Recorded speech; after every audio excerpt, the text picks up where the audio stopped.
Hello student, आज की इस वीडियो में class 10th physics chapter number 6 ऊर्जा के स्रोत के अति लघुतरीय प्रश्नों का उत्तर आज की इस वीडियो में हम लोग करने वाले हैं। बाकी चैप्टर 1 से लेकर 5 तक के सभी चैप्टर का क्वेश्चन आंसर हमने करा दिया है, जो आपको इस वीडियो के डिस्क्रिप्शन में उसका लिंक मिल जाएगा, जहां से जाकर के आप उसे देख सकते हैं।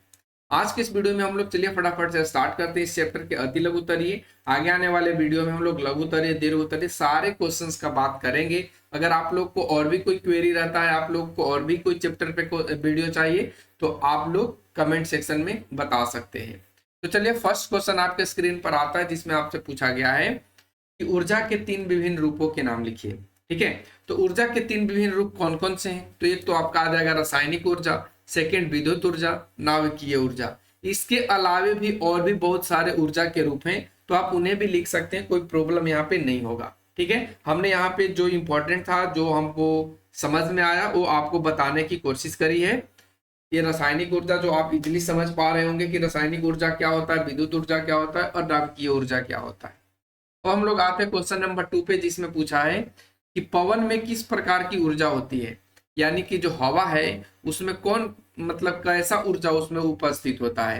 तो आप कह सकते हैं कि जो पवन है उसमें गतिज ऊर्जा होता है। ठीक है, कौन सी ऊर्जा होता है? गतिज ऊर्जा। एक तो आपने स्थितिज ऊर्जा पढ़ा होगा, ठीक है, यहाँ पे गतिज ऊर्जा। क्यों गतिज ऊर्जा है? क्योंकि पवन हमेशा गति करते रहता है।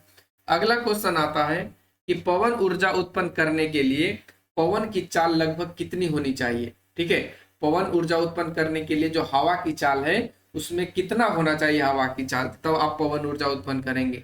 इसका राइट आंसर होगा 15 किलोमीटर प्रति घंटा। अगला क्वेश्चन आता है 4 नंबर, जिसमें पूछा है कि जीवाश्म ईंधन ऊर्जा की नवीकरणीय स्रोत है या अनवीकरणीय।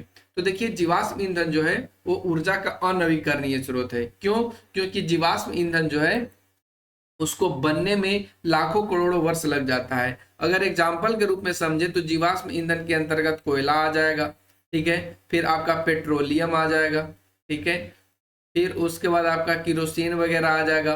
तो इनको बनने में लाखों करोड़ों वर्ष लग जाते हैं। इस वजह से हम कह सकते हैं कि जो जीवाश्म ईंधन है वो आपका अनवीकरणीय स्रोत है।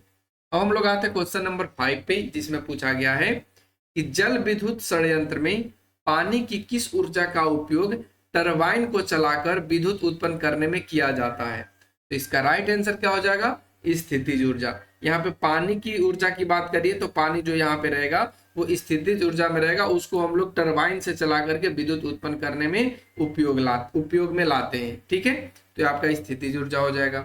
अगला क्वेश्चन आता है कि क्या गोबर गैस ऊर्जा का नवीकरणीय स्रोत है? इसका कहेंगे कि हाँ। क्यों? क्योंकि गोबर गैस अनवीकरणीय संसाधन नहीं है, यहाँ पे नवीकरणीय संसाधन है। और नवीकरणीय संसाधन होने का मतलब क्या होता है कि आप इसको बार बार इस्तेमाल कर सकते हैं। यह ऐसा नहीं कि एक बार उपयोग कर लेने के बाद ये समाप्त हो जाए, ऐसा नहीं है। तो इस वजह से हम कहेंगे कि जो गोबर गैस है वो आपका नवीकरणीय स्रोत है। ठीक है, अगला क्वेश्चन, दो विधियों के नाम लिखें जिनके द्वारा पानी का उपयोग जल विद्युत उत्पन्न करने में किया जाता है। दो विधियों के नाम यहाँ पे आपको बताना है जिनका उपयोग हम लोग जल विद्युत करने में इस्तेमाल करते हैं। ठीक है, तो इसका राइट आंसर क्या होगा? फर्स्ट में आप नदी के ऊपर क्या करिए, ऊंचे बांध बना दीजिए। फिर सेकंड आपका जल प्रपात या वर्षा का जो जल है उसको संग्रहण कीजिए। तो ये दो विधि से आप क्या करेंगे, जल विद्युत उत्पन्न कर सकते हैं। क्योंकि नदी पे जब आप डैम बनाएंगे तो वहां पे टरबाइन वगैरह लगा करके या टरबाइन वगैरह की सहायता से आप यहाँ पे जल विद्युत उत्पन्न कर सकते हैं। फिर जल प्रपात या वर्षा जल का संग्रहण करेंगे, फिर भी वहां पे आपको टरबाइन लगाना होगा और फिर आप वहां से जल से क्या करेंगे, विद्युत को उत्पन्न कर सकते हैं। तो आपका राइट आंसर यहाँ पे नदी पर ऊंचे बांध बनाकर या जल प्रपात या वर्षा जल संग्रहण करके होगा। अब आता अगला क्वेश्चन कि जीवाश्म ईंधन की ऊर्जा का अंतिम स्रोत क्या है। तो देखिए, जीवाश्म ईंधन ऊर्जा का अंतिम जो स्रोत है वो आपका पेट्रोलियम है और उसके बाद प्राकृतिक गैस है। ठीक है, तो आप लिख लेंगे पेट्रोलियम और प्राकृतिक गैस। अगला क्वेश्चन, बायोगैस का मुख्य घटक क्या है। तो देखिए, बायोगैस का जो मुख्य घटक है वो आपका मीथेन है। और आप लोग कमेंट सेक्शन में लिख के बताएंगे कि मीथेन का जो सूत्र होता है वो क्या होता है। आप लोग कमेंट सेक्शन में जरूर लिख के बताइए कि मीथेन का सूत्र क्या होगा। अगला क्वेश्चन आता है 10 नंबर, जिसमें पूछा गया है इस सौर ऊर्जा की कोई एक विशेषता को लिखिए। तो देखिए वैसे तो सौर ऊर्जा के बहुत सारे विशेषताएं हैं, जैसे कि सौर ऊर्जा आसानी से उपलब्ध होता है, इसमें कोई खर्च वगैरह नहीं होता है, इससे प्रदूषण नहीं होता है। ये सारे चीज इनके विशेषताएं हैं। तो हमने यहाँ पे देखिए लिखा है कि सौर ऊर्जा सस्ता और प्रदूषण रहित होता है, तो ये इसकी विशेषता है। इसको आप इजिली टेकल कर सकते हैं। अगला क्वेश्चन आता है 11 नंबर, जिसमें पूछा गया है कि बॉक्स बॉक्स यहाँ पे बॉक्स प्रकार के सौर कुकर में ताप की सीमा क्या है जो वह 2 से 3 घंटे प्राप्त कर सकता है। फिर से क्वेश्चन को रिपीट करेंगे। बॉक्स प्रकार के सौर कुकर में ताप की सीमा क्या है जो वह 2 से 3 घंटों में प्राप्त कर सकता है। इसका राइट आंसर होगा 100 से 140 डिग्री सेल्सियस। 100 से कितना? 140 डिग्री सेल्सियस।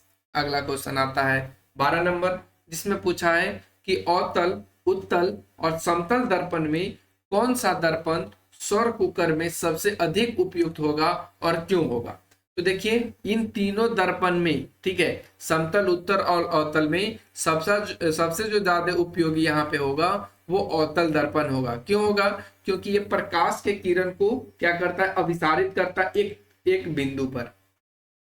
हमने लिखा भी है कि अवतल दर्पण होगा। क्यों होगा? क्योंकि अवतल दर्पण प्रकाश की किरण को अभिसारित अर्थात एक जगह पर फोकसित करता है। ठीक है, क्या करता है? एक जगह फोकसित करता है, जिसके वजह से जो कुकर है वो जल्दी हीट होगा, उसमें खाना जल्दी बनेगा। तो इस वजह से हम लोग अवतल दर्पण का उपयोग सोलर कुकर में या सौर कुकर में करते हैं।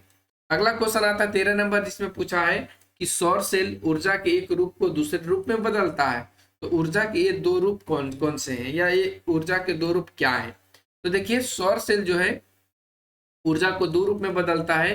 पहले तो ये सौर ऊर्जा को विद्युत ऊर्जा में बदल देता है। जो सौर सेल है उसको सौर ऊर्जा को क्या करता है? विद्युत ऊर्जा में कन्वर्ट कर देता है। तो ये आपका 2 रूप हो गया यहाँ पे। अगला क्वेश्चन आता है कि एक प्ररूपी सौर सेल कितनी वोल्टता एवं कितनी विद्युत ऊर्जा उत्पन्न करता है। एक जो प्ररूपी सौर सेल है वो कितनी वोल्टता और कितनी विद्युत ऊर्जा उत्पन्न करता है।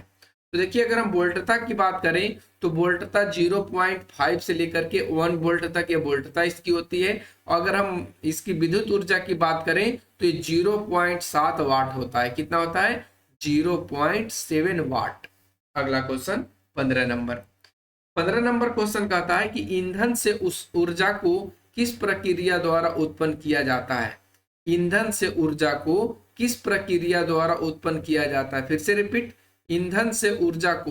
देखिए ईंधन में आपका जीवाश्म ईंधन, कोई भी ईंधन आ सकता है, उससे जब आप ऊर्जा प्राप्त करते हैं तो कौन सी प्रक्रिया होता है? तो आपका राइट आंसर हो जाएगा दहन क्रिया। ठीक है, कौन सी क्रिया? दहन क्रिया। अब दहन क्रिया क्या होता है?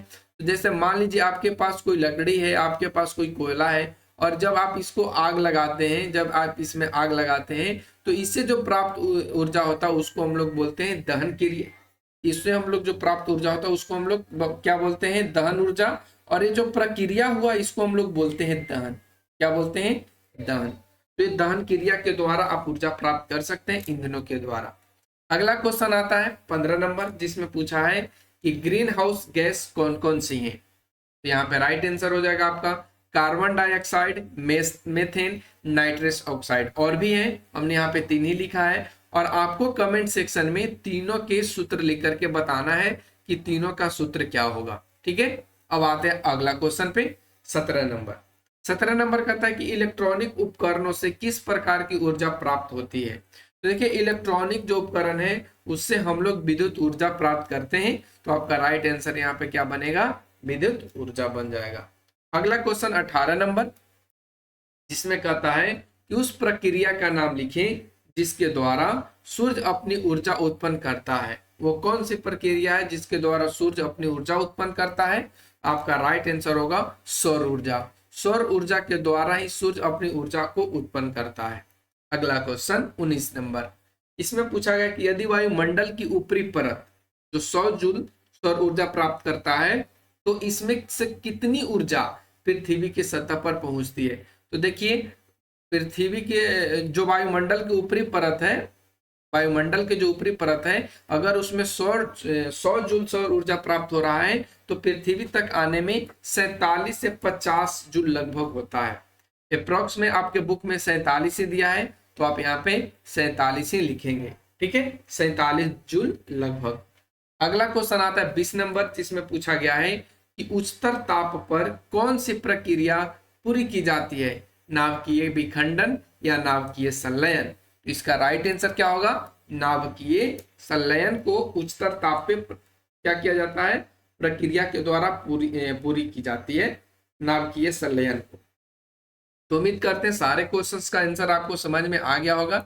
इस चैप्टर में इतना ही क्वेश्चन है, तो आज के वीडियो में बस इतना ही। Thanks for watching, take care, bye bye. आप लोग अपने सुझाव कमेंट में लिख सकते हैं।